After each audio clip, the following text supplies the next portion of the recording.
8ই August 2024 বাংলাদেশের ইতিহাসে একটি স্মরণীয় দিন।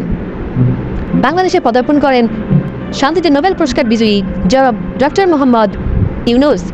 বাংলাদেশের সরকার গঠনের প্রধান উপদেষ্টা হিসেবে নবনিযুক্ত এই মহামান্যের শপথ গ্রহণের দিন ছিল আজ।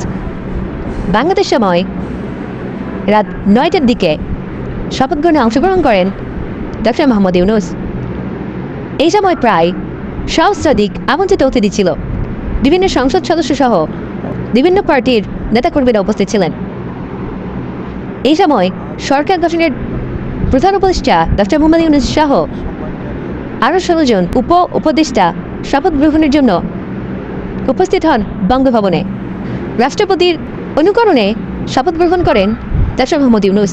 সাধারণ মানুষের জন্য একটি স্বস্তির খবর হচ্ছে, ডক্টর মোহাম্মদ ইউনূস শপথ গ্রহণের পরেই ঢাকা মেডিকেলে চলে যান আহত শিক্ষার্থী এবং সাধারণ জনগণকে দেখার জন্য তারা বর্তমানে কী অবস্থাতে রয়েছে। এটা দেখে নেটিজেনরা সমালোচনায় মেতেছে।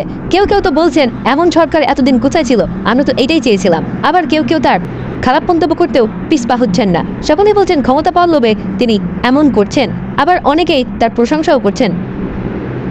সাধারণ মানুষের চাওয়া সবসময় তিনি এরকমই থাকুন, জনমানবের সরকার হয়ে, কোনো রাষ্ট্রীয় পক্ষ বা কোনো দলীয় পক্ষ হয়ে না, নিরপেক্ষ একটি সরকার তিনি হবেন, এটাই নেটিজেন চাওয়া। প্রধান উপদেষ্টার আজকের এই শপথ গ্রহণে তিনি কি বলেছিলেন সেটা একটু জেনে নেওয়া যাক।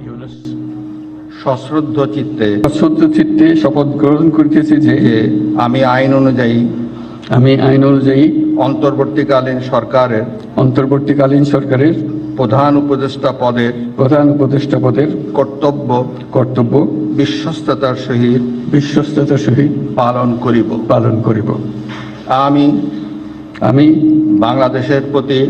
বাংলাদেশের প্রতি অকৃত্রিম বিশ্বাস ও আনুগত্য পোষণ করিব।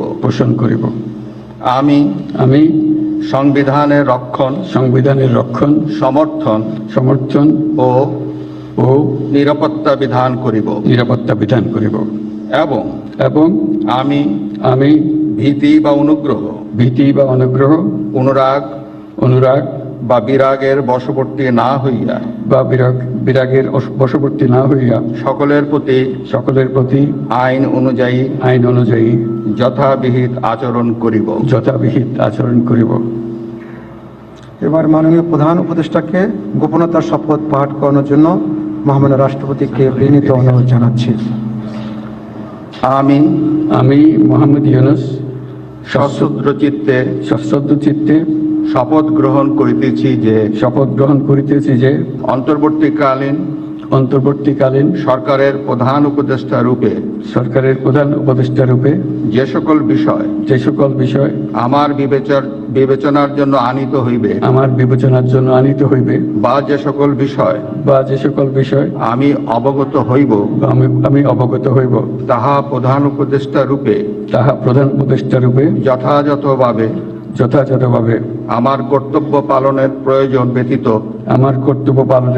ব্যতীত প্রত্যক্ষ বা পরোক্ষভাবে কোনো ব্যক্তিকে জ্ঞাপন করিব না বা কোনো ব্যক্তির নিকট প্রকাশ করিব না। ধন্যবাদ।